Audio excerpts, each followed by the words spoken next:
For those of you that don't know me, I am originally from St. Louis, and I often clarify that I am from St. Louis and not simply Missouri, because otherwise New Englanders tend to picture my home as a type of barn house located off in a cornfield somewhere, where town only has one stoplight. Well, yes, there are lots of barns and cornfields in small towns in Missouri. I am very, very much from the suburbs of St. Louis.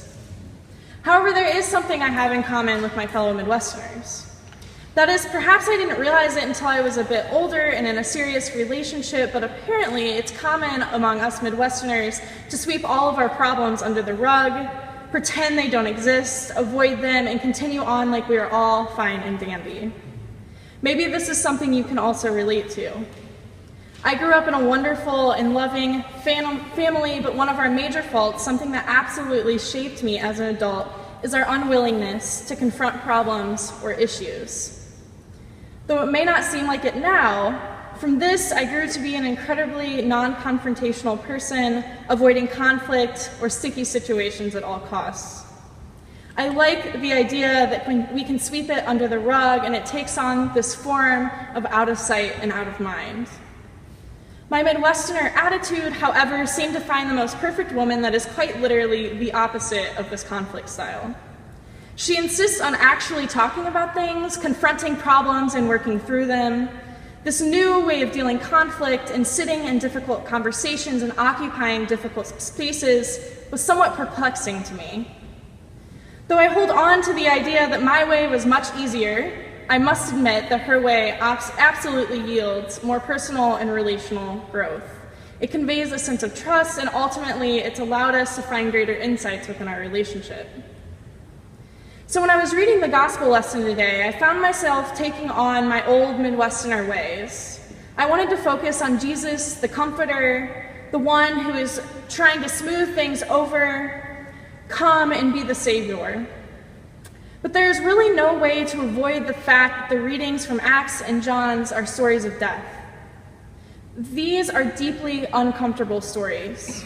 In Acts chapter 7, we have a 5-sentence death story, followed by John chapter 14, where Jesus is preparing the disciples for his impending death. This gospel reading is most often read at funerals. In contemporary terms, this text has literally been utilized to occupy difficult spaces of mourning. They aren't exactly the bright, springy, flowery story we were probably hoping for today. They are dark, full of death, a slew of mixed emotions, and a testing of faith. These are stories of death, and this is an unavoidable situation that we must resist the urge to retreat from. Again, if you are like me, uncomfortable stories and difficult conversations make me want to run in the opposite direction, tossing it aside on my way out. But I wonder if we can learn to take on my partner's conflict style and decide to stick around in these periods of difficulty and mourning. In our gospel reading today, we hear an account of Jesus' last words to his disciples before his arrest in chapter 14. As he speaks to his disciples, saying, "Do not let your hearts be troubled. Believe in God. Believe also in me. In God's house there are many dwelling places. If it were not so, would I have told you that I have gone on to prepare a place for you? And if I go and prepare a place for you, I will come again and will take you there myself, so that where I am, you may also be." Now, in this moment, Jesus is telling the disciples precisely what is going to happen, warning them of his impending arrest and death, and yet he is still reassuring them of their concerns. He's essentially saying, "Do not worry. It will be okay. I will secure your dwelling place with God and prepare to welcome you one day also." There are a few things in this story that stand out most. One, the use of the vocabulary dwelling place, meaning a place of residence or our home, or inferring to a place of belonging. And second, we turn our attention to the reaction of Thomas and Philip. In verse 5, Thomas questions Jesus, asking, "How can we possibly know where you are going, and how are we supposed to know?" Followed by Philip exclaiming, "Jesus, please just tell us and reveal this to us."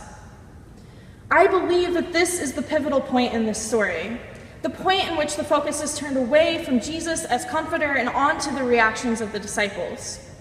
They find their trust in Jesus to be failing in this moment. They are unsure as to what Jesus means, and quite frankly, they are scared for the future. They aren't quite sure where their new home will be, where they will find new dwelling places, and how they will belong in this post-crucifixion world. This past week, I've been deeming this story as Jesus' coming out story. Now, before you roll your eyes and question my sanity, I want you to hear me out. Jesus sits down with his disciples, gathering them for an important meal, and then tells the disciples something they truly weren't quite prepared to hear. Further into John 14 and verse 28, Jesus says, "You heard me say to you, I am going away and I am coming to you. If you loved me, you would rejoice that I am going to God, because God is greater than I." I can imagine that these words were quite shocking to the disciples, something they weren't expecting nor ready to hear. He then assures them that even though this big event, his impending arrest, is about to take place, that he is still Jesus the Comforter that he was before he was handed into the hands of the enemy. He is still the same Jesus he was before this arrest, of course with the addition of fulfilling the promise as a Savior, as he states in verse 29, "And now I have told you this before it occurs, so that when it does occur, you may believe." But why don't we believe him at the table as well? Jesus is still the beacon of hope and source of comfort that he was prior to being handed over to the enemy. For he continues, "I will no longer talk much with you, for the ruler of this world is coming. He has no power over me. But I do as God has commanded me, so that the world may know that I love God. Rise, let us be on our way." Rise, let us be on our way. Jesus is still Jesus. Yet the disciples seem to question his identity as their Savior. They can't seem to imagine this Jesus in a different role, and can't seem to imagine how their relationship with him is still the same, even though they perceive a major identity crisis taking place. They're truly, simply having a hard time wrapping their heads around this.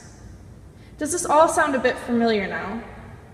Thus, this is Jesus coming out to his disciples, a revealing of who he truly is. Why is it that both Thomas and Philip have a hard time believing these words from Jesus? They both seem to have trouble understanding how he can be a source of comfort while simultaneously being so uncomfortable in this conversation. Again, this is why I believe that the reactions of the disciples is actually the turning point and the focus of this story. They can't seem to grasp why Jesus is making them so uncomfortable, while he's simultaneously proclaiming himself as a source of comfort. Perhaps we are also having a hard time understanding the duality of Jesus in this moment. When Jesus provides words of comfort, yes, he is a place of refuge, but we must be careful here because he never promises safety, and more precisely, he never promises that we will not be uncomfortable.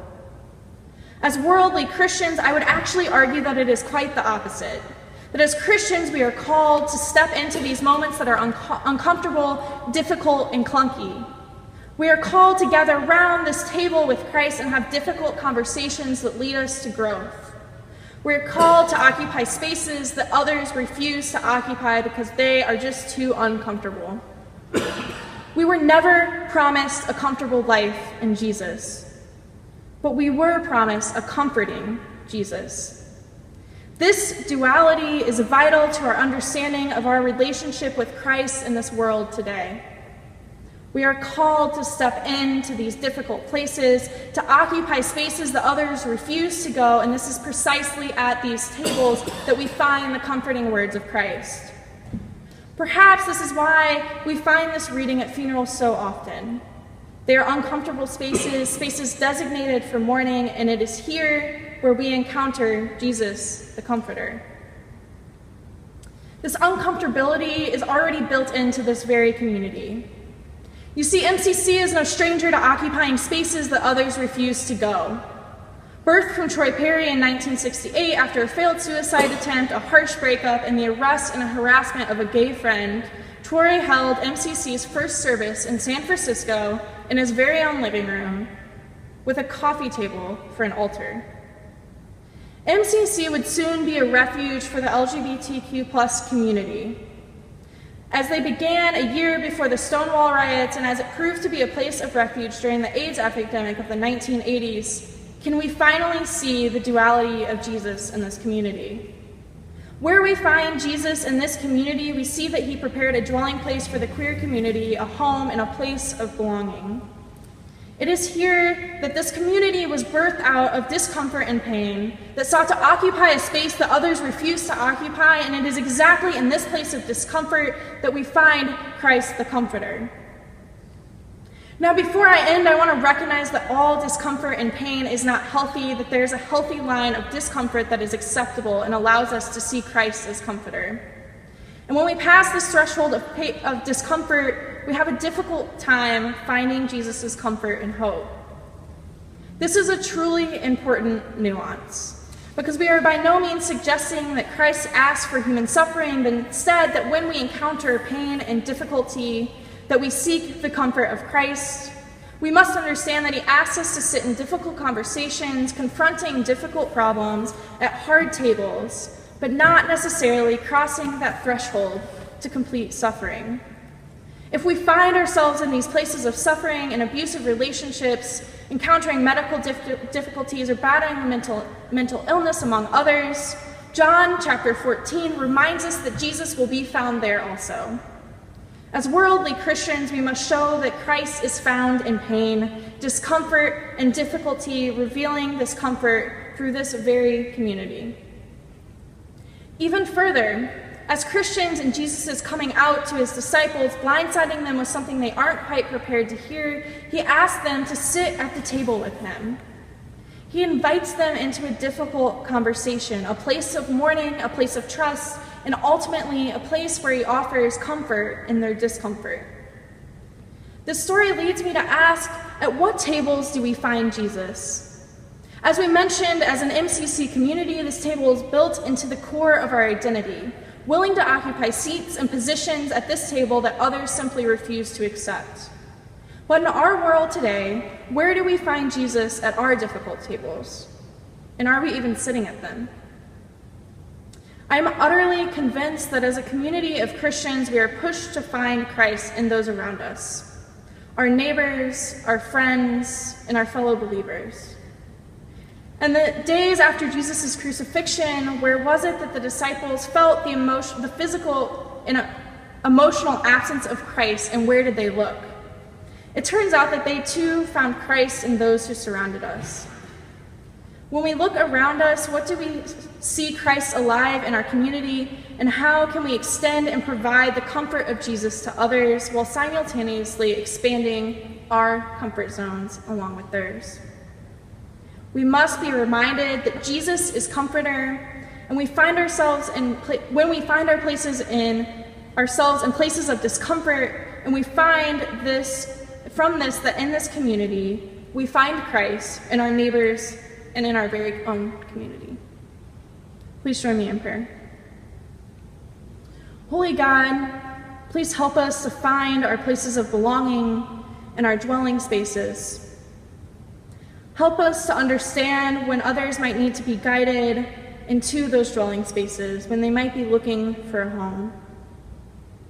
God, we ask us to place us at tables that will expand our own comfort zones and of the people of those around us. God, we ask that you reveal yourself to those who are searching for you, that you remind them that they are chosen and loved, they are people of God, and you have provided a Jesus of forgiveness, a Jesus that provides comfort, while simultaneously pushing us to be uncomfortable. God, in your name we pray.